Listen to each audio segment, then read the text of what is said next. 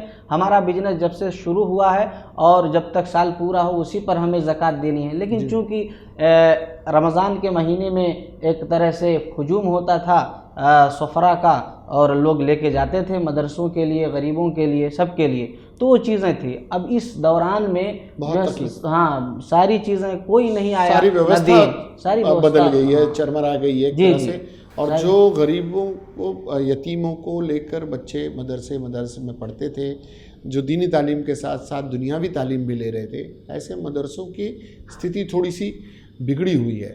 تو تھوڑی نہیں، بالکل پوری بگڑی ہوئی ہے، اور اس پر امت کا دھیان حال دینے کی بہت ضرورت برا ہے بھائی۔ اس امت کا حال اتنا برا ہے کہ یہ امت جو ہے اپنے علماء، اپنے ائمہ کو نہیں دیکھی جو ان کا پیشوا اور رہنما ہے، جن کی نائب رسول کہا جاتا ہے جی۔ تو ایسے علماء کو آپ اپنے پیش امام کو، اپنے نزدیکی مدرسوں کے پیش امام کو، باقی ان کی خدمت کرنے والے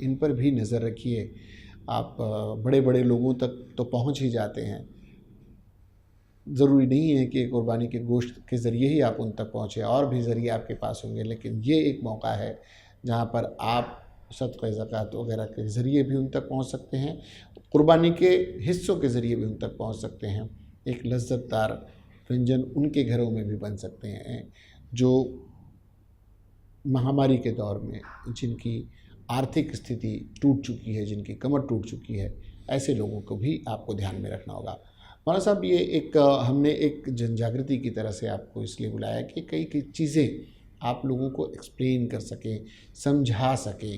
نہیں تو لوگ تو قرض لے کر بھی قربانی کرنا چاہتے ہیں۔ ابھی قرض لے کر کیسے قربانی ہو سکتی ہے؟ کیوں؟ آپ قرض دار ہیں، یہ اس ایک مسئلے کو ذرا سمجھائیں. آپ پر قرضے چڑھے ہوئے ہیں کسی بھی طرح کے، چھوٹے بڑے، تو کیا ان قرضوں کے بڑے قرضوں کو رہتے ہوئے بھی آپ دکھاوے کے لیے ایک رات کو لے آئے دوسرے دن قربانی ہے، تو یہ کتنا صحیح ہے؟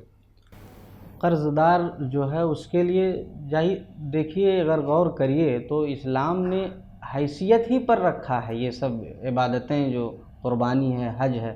تو اگر ہماری حیثیت نہیں، ہم مقروض ہیں، تو پہلے قرض دار کی قرضہ ہم ادا کریں. جی. یہ اسلام کہتا ہے.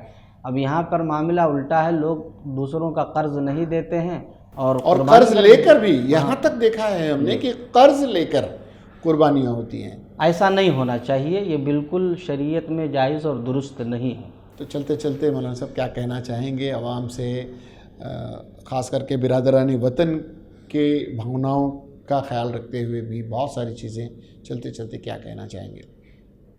یہی کہنا چاہیں گے کہ اسلام نے ہمیں جو اللہ تعالیٰ نے عزت دی ہے اسلام کے ذریعے سے، ہمارا اسلام یہ کہتا ہے کہ ہم جس ملک میں رہتے ہیں اس ملک سے ہمیں اور آپ کو محبت کرنی ہے، اور یہی ہمارے ایمان کا حصہ ہے.